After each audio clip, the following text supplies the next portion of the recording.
Bienvenidos queridos hermanos y amigos que nos acompañan.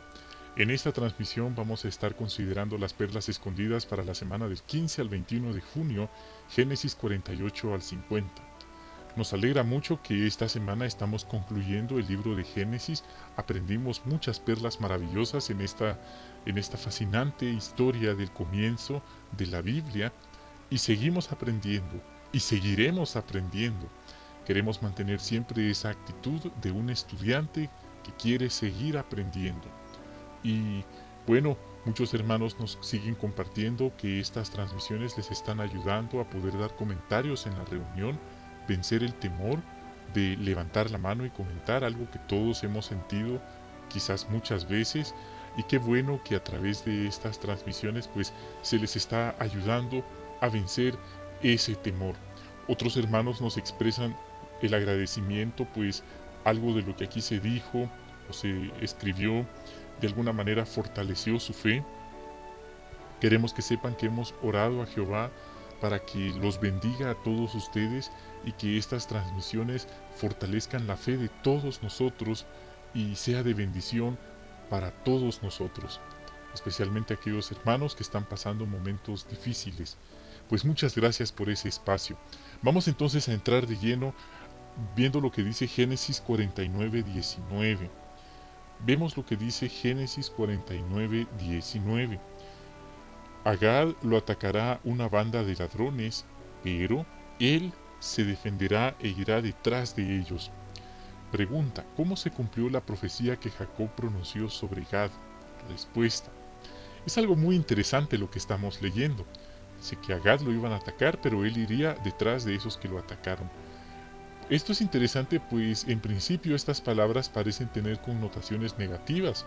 ¿A quién le va a gustar que lo ataquen los ladrones? A nadie. Pero en realidad equivalían a un mandato para que los gaditas se defendieran. Vemos que no iban a ser dejados, por así decirlo. Ellos tenían que defenderse.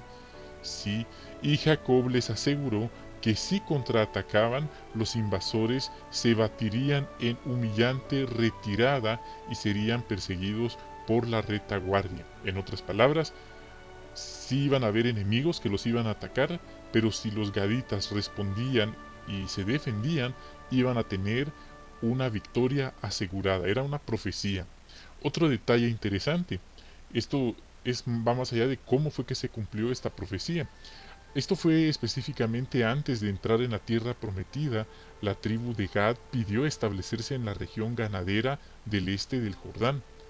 Allí tendrían enfrentamientos con enemigos. ¿Sí? Dice que habían hambrientos nómadas, enjambres de nómadas que iban a estar pendientes de ellos y los iban a atacar y les robarían. Pero como vimos, ellos se iban a defender, a contraatacar y ganarían. Cuando dice nómadas, podría referirse a personas y también a animales. Era un punto interesante. Ahora, veamos lo que dice Génesis 49:27. Benjamín irá desgarrando a su presa como un lobo. Por la mañana se comerá a su presa y al atardecer repartirá el botín. Pregunta: ¿cómo se cumplió la profecía que Jacob pronunció sobre Benjamín? Respuesta: podemos decir que muchos guerreros israelitas destacados eran de la tribu de Benjamín. Sí, efectivamente, sumado a que todos los guerreros, los combatientes, los soldados benjaminitas se destacaban por una habilidad, podríamos decirlo así, sobrehumana con la honda. Ellos podían tirar piedras con honda, tanto con la mano derecha como con la izquierda, a un cabello y dar en el blanco. ¡Qué impresionante! Pero repetimos, era la profecía que Jacob les había dicho, porque eran de Benjamín. Seguro que si alguien veía a alguien con esa habilidad decía, es de Benjamín. Y de hecho, tenemos algunos guerreros destacados de Benjamín, como el juez zurdo Ehud. Él fue el ejecutor del tiránico rey Eglón. ¿Sí? También está, por ejemplo, el rey Saúl, hijo de Quis, el que era el más alto en aquel entonces. Él también resultó ser un fiero luchador contra los filisteos y él era de Benjamín. Él dice, soy de la tribu más pequeña, pero tenía esa habilidad. también estaba la reina Esther y el primer ministro Mardoqueo, a los que se utilizó para salvar a los israelitas de la aniquilación bajo el imperio persa. Entonces es impresionante realmente ver cómo se cumplieron, o cómo se cumplió esta profecía específica sobre Benjamín y sus descendientes. Bien, ahora pasemos a una parte última. ¿Qué perlas espirituales ha encontrado sobre Jehová, el ministerio y otros temas en la lectura bíblica de esta semana? Vemos lo que dice Génesis 48:1. Después de que pasaron estas cosas, le dijeron a José: tu padre se está poniendo muy débil. Así que él, José, fue a verlo con sus dos hijos Manasés y Efraín. Bien, aquí vamos a comentar, hermanos, en esta semana el asunto de la relación familiar entre padres e hijos. Entonces no queremos, perdonen si parece que somos repetitivos, pero en realidad de eso trató la lectura de esta semana. Veamos entonces, este relato dice que José fue a ver a su padre, ya que estaba débil, estaba a punto de morir, era ya un hombre envejecido.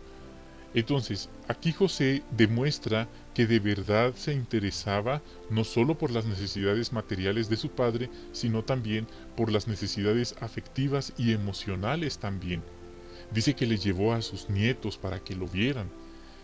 Esto que nos enseña, que si nosotros tenemos el privilegio de tener a nuestros padres, es bueno que apartemos tiempo de calidad para ir a verlos, en vez de esquivarlos como hacen muchas personas allá afuera. Si tenemos hijos, llevémoselos, seguro que ellos estarán felices de ver a sus nietos. Muchos padres que tienen a sus hijos vivos darían cualquier cosa con tal de que sus hijos fueran a verlos y compartir con ellos un momento. Bien, esa es una perla entonces que aprendemos de este versículo. Siguiente, 48:5 de Génesis. Dice: ahora los dos hijos que tuviste aquí en la tierra de Egipto antes de que yo viniera a reunirme contigo son míos. Efraín y Manasés llegarán a ser mis hijos míos, tal como lo son Rubén y Simeón. Bueno, aquí es algo interesante, y no es que Jacob se haya vuelto dominante y quisiera arrebatarle a sus hijos a José. En realidad era un arreglo de Jehová. Aquí Jacob le dice a José que adoptaría a sus dos hijos como suyos. En realidad era Jehová el que estaba actuando en su organización. ¿Sí? Jehová ha tenido desde esos momentos, ¿sí?, ha tenido una organización acá en la tierra, y en su momento los patriarcas formaron parte determinante de esa organización, y empezando porque ahí estaban las 12 tribus de Israel. Entonces, dado o debido a las faltas de algunos de sus hijos de Jacob, pues quedaron ciertas vacantes, ciertos espacios en las 12 tribus. Así que los dos hijos de José, Efraín y Manasés, recibieron reconocimiento completo como cabezas tribales. ¿Quién estaba actuando aquí? Jehová. Esto fortalece nuestra fe, hermanos. Esto nos enseña que Jehová es un Dios de orden, de organización, y al debido tiempo, de maneras que no alcanzamos a imaginar, Jehová realiza los ajustes necesarios dentro de su organización. Entonces, esto nos ayuda a no frustrarnos, a no amargarnos cuando vemos que algunas cosas no van bien. Dejémoslo en manos de Jehová. Él está al tanto y tiene todo bajo control. Génesis 48:7. En cuanto a mí, yo venía de Padán cuando Raquel murió a mi lado en la tierra de Canaán, pero como todavía quedaba un buen trecho para llegar a Efrat, la enterré allí, en el camino a Efrat, es decir, Belén. Bueno, aquí se menciona Belén Efrata. ¿Quién nació en Belén Efrata? ¿Lo recuerda? Sabemos que Jesucristo, el Mesías, nació en esta ciudad. Es cierto, había otra Belén en Nazaret, pero en este contexto era Belén Efrata donde nació el Mesías. Sin embargo, en este versículo, en este contexto específicamente, Belén Efrata, o el camino a esa ciudad, fue donde muchos años antes de la llegada del Mesías, Jacob enterró a su amada Raquel en el camino a Efrat, es decir, Belén. Qué interesante. Es un punto interesante ya que muchas cosas que hicieron los patriarcas en determinados lugares geográficos tuvo un significado especial y determinante en el futuro. Uno es el que leemos aquí. Él enterró, sí, a su amada Raquel sin saber que en esa ciudad iban a ser el Mesías muchos años después. También nos acordamos cuando Abraham iba a sacrificar a su hijo Isaac, era en el monte Moria, y ahí fue donde se construyó el templo. Y así podemos seguir mencionando otros y otros ejemplos de acciones que hicieron los patriarcas y que años después tuvo momentos significativos en la historia bíblica. Bien, ahora vamos a ver Génesis 48:16. Dice: el ángel que me ha rescatado de todo mal, bendiga a los muchachos. Bien, aquí Jacob está hablando del ángel que lo había rescatado de todo mal. Queridos hermanos, ¿qué nos enseña esto? Dice la Biblia que los ángeles son seres para servir, para proteger a aquellos que van a heredar la salvación. ¿Sí? Eso que nos enseña que usted y yo y todos los siervos fieles de Jehová, santos, apartados del pecado, que servimos en integridad, en santidad, tenemos un ángel que nos cuida. Sí, es un punto interesante. Esto ya estamos hablando de lo espiritual. Hay ángeles que nos cuidan y que le dan informes a Jehová de cómo estamos comportándonos. ¡Qué hermosa perla! Esto nos enseña que Jehová usa a sus ángeles para cuidar de sus siervos. Cuán agradecidos debemos estar entonces a Jehová por ello. Leemos historias en tiempos modernos de cómo los ángeles nos guían en la predicación y nos han protegido de peligros. Nunca nos neguemos a creer esto, pues está en la Biblia, no es una ocurrencia mía, es algo que leemos en la Biblia. Claro, es entendible que no es un tema muy tocado, muy abordado, pero está en la Biblia. Ahora vamos a ver lo que dice Génesis 49:5. Dice: Simeón y Leví son hermanos, sus armas son instrumentos de violencia.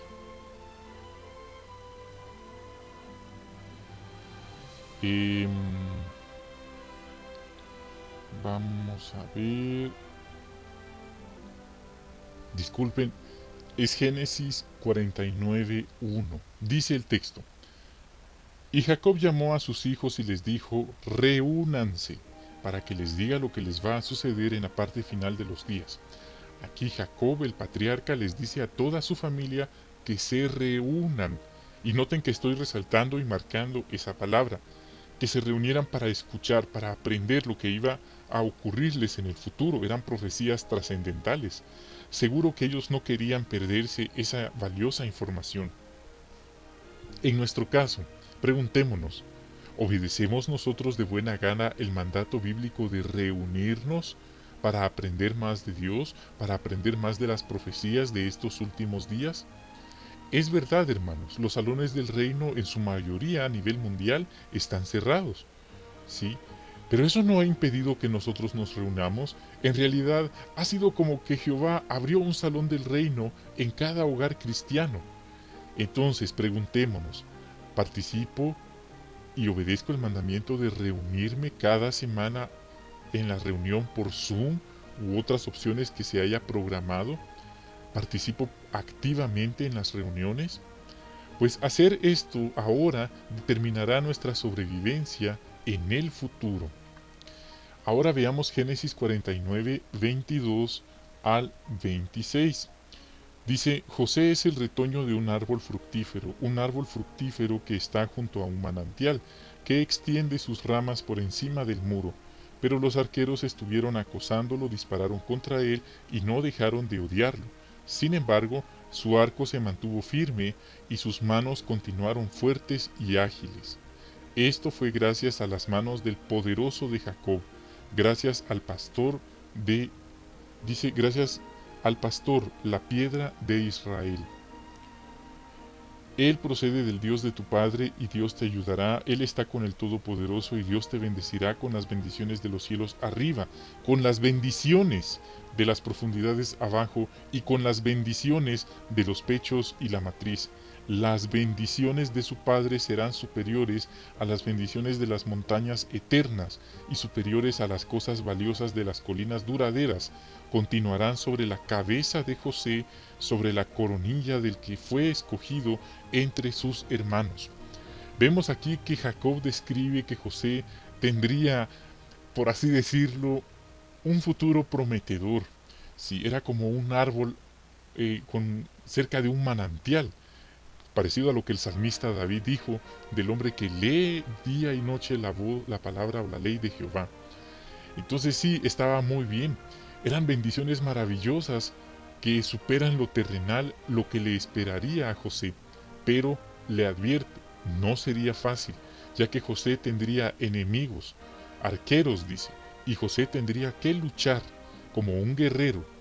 Pero la buena noticia es que él iba a luchar e iba a triunfar. En nuestro caso, preguntémonos, ¿estoy luchando por alcanzar las bendiciones eternas de Jehová, las bendiciones que superan cualquier cosa material en este sistema? ¿O somos de los que se rinden a la primera prueba de fe? Seguro que no, seguro que queremos ser esos guerreros de Jehová, que no se rinden, que siguen aguantando, que siguen luchando y no se vienen abajo a la primera. Todos debemos meditar seriamente en estas palabras. ¿Con qué razón la Biblia no aprueba la cobardía, sino más bien ensalza la valentía, un espíritu guerrero? Bien, ahora vamos a ver Génesis 51. Así que José se echó encima de su padre, lloró sobre él y lo besó. Dice que José se puso encima del cadáver de su padre y lloró sobre él y lo besó. Esto fue en el momento en que Jacob falleció. Seguro que José estaba consciente de lo buen hijo que había sido con su padre Jacob. Pero al mismo tiempo, eso no eliminaba el dolor que él sentía, eso no eliminaba la ausencia, el vacío que dejaba su padre Jacob. En nuestro caso, hermanos, pensemos, ¿cómo soy yo con mis padres? ¿Los trato bien con mi forma de hablarles? ¿Comparto con ellos tiempo de calidad según mis circunstancias? ¿Los apoyo y los cuido según la necesidad que ellos tienen?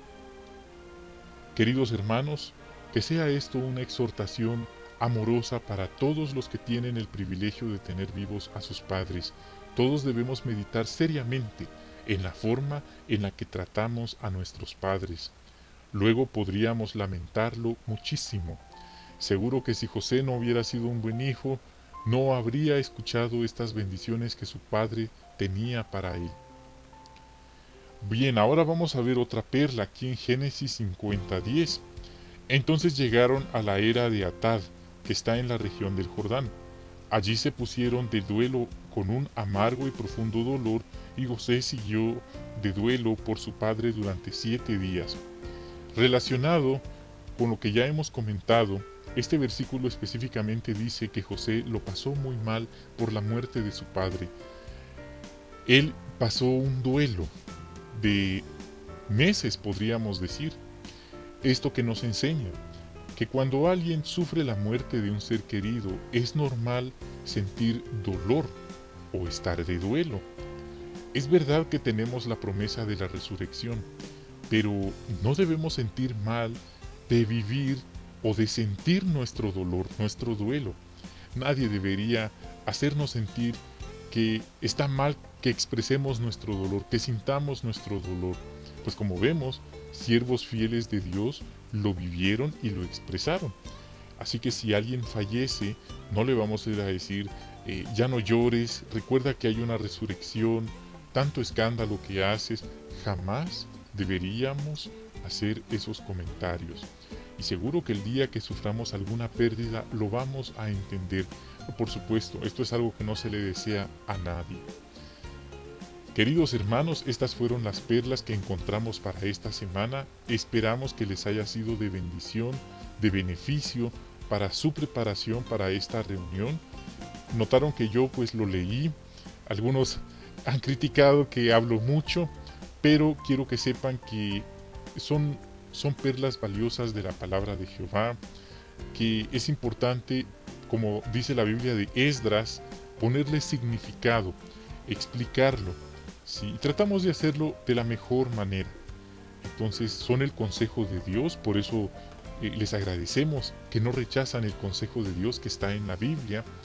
Y a los hermanos y a todos los que nos escriben los bendecimos y les agradecemos su apoyo a este canal. Por favor, compártanlo, especialmente con aquellos que tal vez lo están pasando mal. Les invitamos a compartir estas transmisiones y gracias por acompañarnos. Les enviamos a todos un gran abrazo, bendiciones a ustedes, a sus familias y hasta la próxima.